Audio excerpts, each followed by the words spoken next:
نوری نەمر.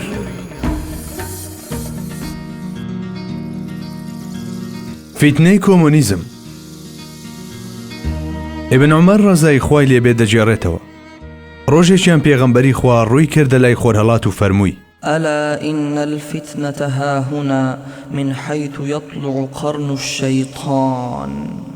وریابن، فیتنە ئالێرەوە سەر هەڵدەدا لەو شوێنەوە کە چاخی شەیتانی تێدا بڵاو بووتەوە. ئەگەرێکی بەهێسەیە کە پێغەمبەری خوا عەلەیهی سەڵات وەسەلام لەم فەرمودەیەدا ئاماژە بۆ ئەو فیتنەیە بکە کە وەک بەدیلێک بۆ ستەمکاران و کافرانی خۆر ئاوا لە خۆرهەڵاتدا سەر هەڵدەدات. جاوشەی قەرن کە لە دەقەکەدا هاتووە هەروەک چۆن بەمانای شاخ یان قۆچی ئاژەڵ دێ، ئاوهاش بەمانای سەدەیان سەردەم دێ. بۆیە وا پەسەندترە کە زیاد لە واتای شاخ سەدە یاخود سەردەم بە هەند وەربگیرێ. هەرچی قەرن و شەیتانیشە بە واتای سەردەمی شەیتان دێ کە پێچەوانەی عەسری سەعادەتە.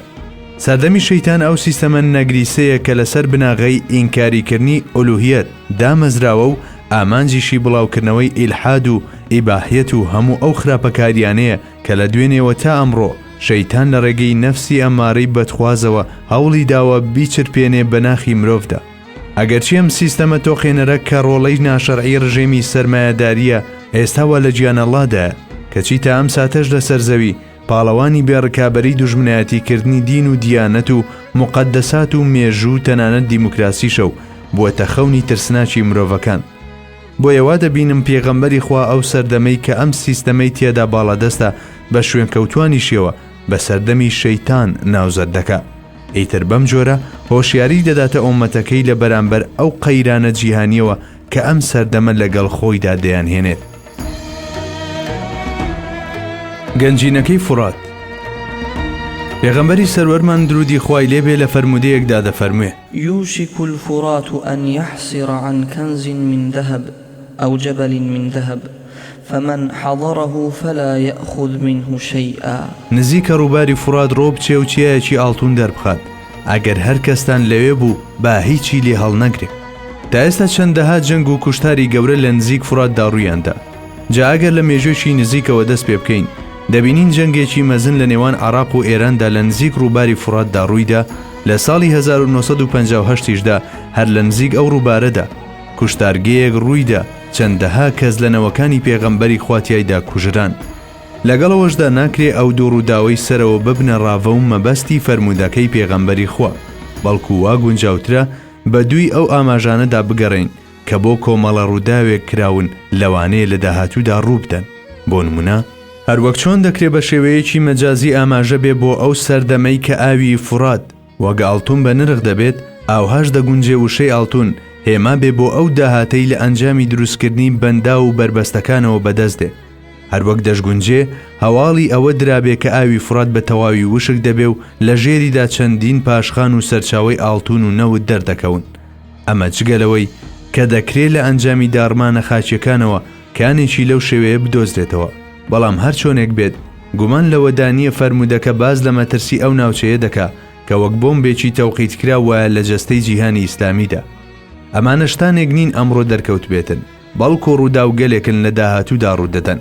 ئیدی ئەوانەی بەو ڕۆژگارە دەگەن سەر لە نوێ لە ناخی دڵیانەوە دەڵێن ڕاستت فەرمووای پێغەمبەری خوا و بەمەش ئیمانەکەیان تازە دەکەنەوە. باڵفتەبوونی مەسیحیەت. سەرداری هەردوو جیهان عەلەیهی سەڵات وەسەلام هەواڵی ئەومان دەداتێ ئاینی مەسیحی باڵفتە دەبێ و ئاوێتەی ڕۆحی موحەممەدی دەبێ. بەڵێ لە کاتێکدا نوێنەرانی ئینکار و بێباوەڕی ئیمانداران دەستگیر دەکەن، ئەوانەی کە هێزی ئاسمانیان بەدەستە بە پشتیوانی پەروەردیگار جارێکی تر بەدبەختی مسلمانان دەگۆڕن و لۆتی ئیلحادیش جارێکی تر دەشکێتەوە.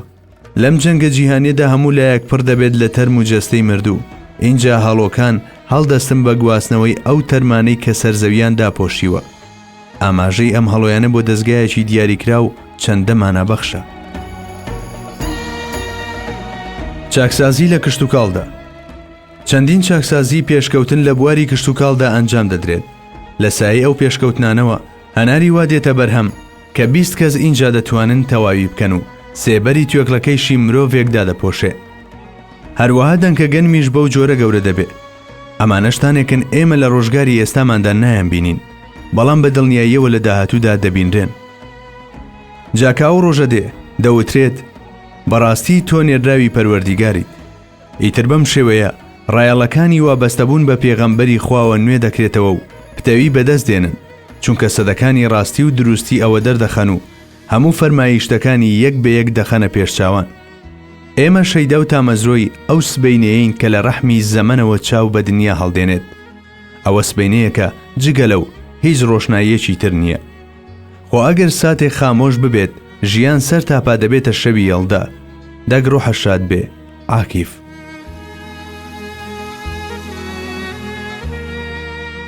ناهاوسەنجەکانی سەردەم. با بگەڕینەوە بۆ لای ئەو هەواڵ و ئاماژانەی کە پەیوەندیان بە ڕۆژگاری ئەمڕۆمانەوە هەیە. پێغەمبەری خوا عەلەیهی سەڵاتی وەسەلام دەفەرموێ: إن بين يدي الساعة تسليم الخاصة وفشو التجارة حتى تعين المرأة زوجها على التجارة وقطع الأرحام وشهادة الزور وكتمان شهادة الحق وظهور القلم. لەدەمی نزیک بوونەوەی قیامەتدا سەلامکردنی تایبەتی واتاداریکردنی ئەو کەسانەی سەلامیان لێ دەکرێت سەر هەڵدەدات. بازرگانی بە جۆرێک گەشە دەسەنێت، تەنانەت ژن هاوکاری مێردەکەی دەکات لە بازرگانیدا. سیلەی ڕەحم دەپچڕێنرێت لە کاتێکدا کە شایەتی درۆ دەدرێت، کەچی شایەتیدانی حەق دەشاردرێتەوە، قەڵەمیش برەو دەسێنێت. ئەم فەرمایشتەوە بەڕوونی ڕۆژگاری ئێستامان وەسف دەکا، جێ بۆ هیچ ڕاوە و لێکدانەوەیەک جێ ناهێڵێت. بازرگانی بە جۆرێک برەو دەسێنێت، سەرمایەی ملیارەها و تریلیۆنەها مامەڵەی پێوە دەکرێت. تەنانەت لە ڕێکلامەکاندا ملیۆنەها و ملیارەها خەرج دەکرێت. ئافرەتیش لەم نێوەندەدا زۆربەی جار وەک ئامرازی ڕێکلامکردن بەکاردەهێنرێت. جاری واش دەبێ ئافرەت ڕاستەوخۆ دەچێتە دنیای بازرگانیەوە و لە بازار و پێشانگاکاندا خۆیان دەبنە ڕێکلامکاری خۆیان. تکام وایە گومان نەبن کە من دژی بازرگانیم، بەڵکو تەنها دەمەوێت ئاماژە بەڕاستی و دروستی ئەو هەواڵە بکەم کە پێغەمبەری مرۆڤایەتی صلی الله علیه وسلم باسی کردووە. سیلەی ڕەحم دەپچڕێنرێت و مافی دایک و باوک و خزمە نزیکەکان دەخرێتە ژێرپێ و پێشێڵ دەکرێن. کاتێکیش دایک و باوک پیر دەبن و کەڵکی هیچیان نامێنێت. واتە ڕێک لەو کاتەدا کە ئاتاجی شەفەقەت و چاودێرین ڕادەستی خانەی پەککەوتە و خەڵوەتگەی پیران دەکرێن. ئیدی ئەو مرۆڤە بە ساڵاتچوانە هەوڵ دەدەن لەوێدا ئەو ئاسوودەیە بەدەست بهێنن کە لە ماڵەکانی خۆیاندا لە دەستیاندا بوو. وێڕای ئەوەی خوای باڵا دەست لە پاش زاتی مەزنی خۆی گەورەترین مافی بەوان بەخشیوە، کەچی ئەم فەرمانەی پێشگوێ دەخرێت و بە جۆرێکی ناڕەوا و دوور لە بەزەیی کە تەنانەت وا لە مرۆڤ دەکات ڕەحمەت بۆ درڕندەترین بەربەریەکان بنێرێت مامەڵەیان لەگەڵدا دەکرێت. جا ئایا ئەو شتانەی باسکران بەسەر ڕۆژگاری ئەمڕۆماندا دەچەسپێن یان نا؟ وەڵامی ئەمە جێدەهێڵم بۆ دەرک و عیرفانی خوێنەری هێژە. قەڵەم پەرە دەسەنێت و چاپخانەکانیش بێوەستان لە کاردا دەبن و سەرگەرمی لە چاپدانی ڕۆژنامە و گۆڤار و کتێب دەبن. دەستگاکانی چاپ و بڵاوکردنەوەش بەردەوام کتێب و ئەنسایکلۆپیدیا بڵاو دەکەنەوە تا ئەوەی ڕەفی کتێبخانەکان پڕ دەبن لە هەزاران جۆری کتێب. نووسین دەبێتە پیشە و نووسەریش پەرە دەسەنێت. شایەتی ناحەق و درۆ کۆمەڵگە دەهەژێنێت و کەسیش لە شایەتی حەق نزیک نابێتەوە. ژیانی کۆمەڵایەتیش وەک بڵێ دەبێتە کارگەیەک بۆ بەرهەمهێنانی درۆ. ئیتر لە دنیایەکی وادا درۆ و خیانەت و ساختەکاری تا ڕادەیەکی بەرچاو دەبنە تەوەری ژیان. جاوەک دەبینین هێندە بەڕوونی گوزارش لە بابەتەکان کراوە کە لەوانەیە ئەم گومانە بە مێشکی هەندێک کەسدا بێت تۆ بڵێ بەڕاستی ئەم فەرمایشتانە هیچ سەروەرمان بن. وەڵامی ئەمەش لەو پەڕی ساناییدایە. ئەم وتانە لەو کتێبی فەرمودانەدا هەن کە بەلایەنی کەمەوە 13 سەدە لەمەوبەر تەدوین کراون. جا ئەگەر ئەم وتانە هی پێغەمبەری خوا صلی الله علیه وسلم نەبن، ئەی هیچێن؟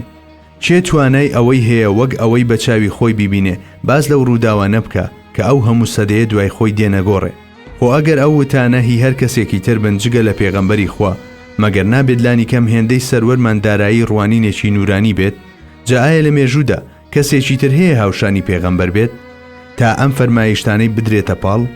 نەخێر، ئەم فەرمودە غەیبیانە هەمویان بۆ پێغەمبەری خوا دەگەڕێنەوە، چونکە پەروەردیگاری فێری کردووە و ئەویش ئێمەی لێ ئاگادار کردوونەتەوە. بەڵێ، ئەم ڕووداوانەی لە ڕۆژگاری ئەمڕۆماندا ڕوودەدەن زۆر بەڕوونی و مەودای ڕازگۆیی پێغەمبەری خوامان صلی الله علیه وسلم بۆ دەردەخەن. نوری نەمر